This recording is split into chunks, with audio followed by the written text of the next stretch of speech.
Welcome to the TopRank Marketing Digital Marketing News Roundup. I'm Tiffany Allen. And I am Joshua Knight. Hashtag TopRank Marketing, hashtag blessed, hashtag woke up like this, hashtag no filter. Guess what I'm going to talk about first?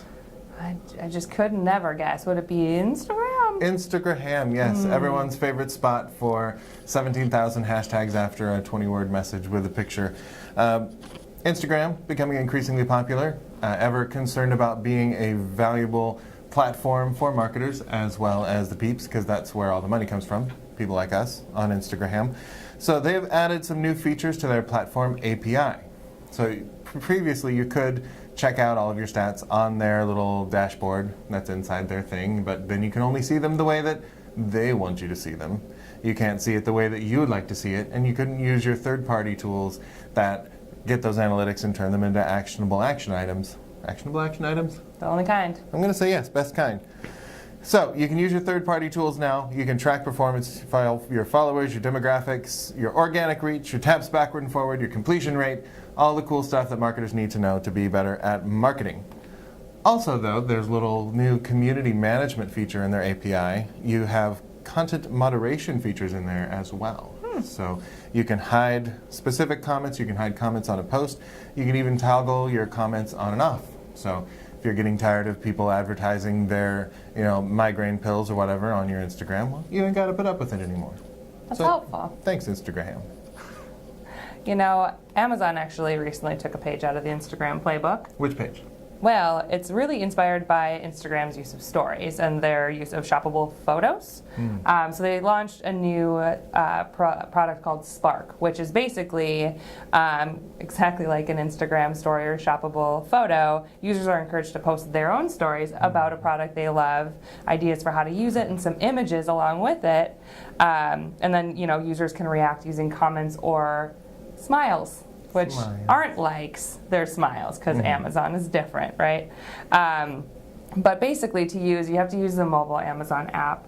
But this is a great way to encourage kind of user-generated content, brand advocacy for things that they love. If you buy something on Amazon that you really, really love, I call my mom and tell her, but that's like kind of a network of two sort of situation. I call your mom and tell her too. Oh, she's such a sweet lady. She just loves your phone calls on Sunday afternoons, But now you can share it with the masses. So, when you're looking through Amazon, you're like, oh, that dress is $7. It could be terrible. And you see the reviews that are like, excellent item. Not super helpful, probably not really personal. But having those kind of stories from actual users will help gain credibility on Amazon, especially since it's buying from another vendor, which is interesting. So e-com brands, take notice of this, make sure your stuff is good, and encourage the people buying from you from those platforms to also share. It reminds me of those commercials back in the 90s that were like, you got chocolate in my peanut butter, you got peanut butter in my chocolate.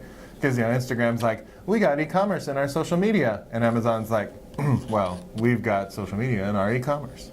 So there you go. It's got to be better than having 12 people go, this was a completely unbiased review, but I did get the product for free, and they did give me $5 and a big bag of jerky for reviewing this product, but that did not influence my 5-star review. Of course not. Of this $7 dress.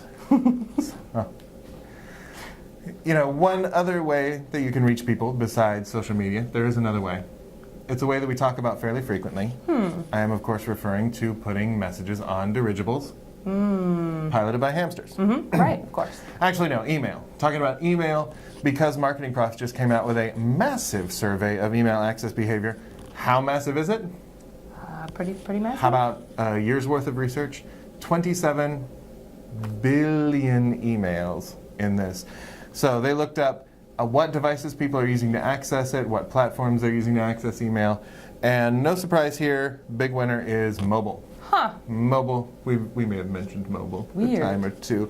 Mobile is up 26 percentage points from 2012. So in 5 years, it has cornered the market. Over half of all opens, 55%. Webmail, that's your Gmails, your Hotmails, your Yahoos, your MySpace mail, that's 28%. Desktop, talking about Outlook and Apple Mail, down to 16%. So most of your email is going through mobile, going through webmail. 77% of these mobile emails, by the way, are being opened on iOS, which I thought was fascinating because they don't have anywhere near that degree of market share. But Android is only at 20%, despite having way more devices out in the wild. So your Apple users, they're opening their email. Over half of webmail we found is Gmail, which makes sense. The surprising stat there is that more people than like 2 still have Yahoo and Hotmail and MySpace emails, I guess, or, you know, what was the original email? CompuServe? Yeah, CompuServe. There's still a couple of people keeping it real on Prodigy. Just the twisted fire starters keeping it real on Prodigy. Keep going, guys. So desktop, though, 50% of desktop is Apple Mail, which, again, surprising given their market share, and 41% is Outlook. So Outlook is starting to trail while Apple leads a little bit. But I think the main takeaway of this is if somebody's looking at your email, there is a really good chance, better than a coin flip, they're doing it on mobile. So keep those emails mobile friendly, and please, for me, keep your landing pages mobile friendly too. It's for Josh, so you have to. Yeah. He'll check. I'll tell Tiffany's mom on you. Oh no! Our final story this week, speaking of cool new things on the internet, Oh, yes? Facebook is now allowing brands and media companies to create groups within their pages. Oh, my. So admins no longer have to use their personal accounts to create groups. Facebook pages can do this, which creates a degree of separation between social media community managers and their work, which, yay! Maybe you don't have to work so many weekends. Probably not. Sorry, it's the internet.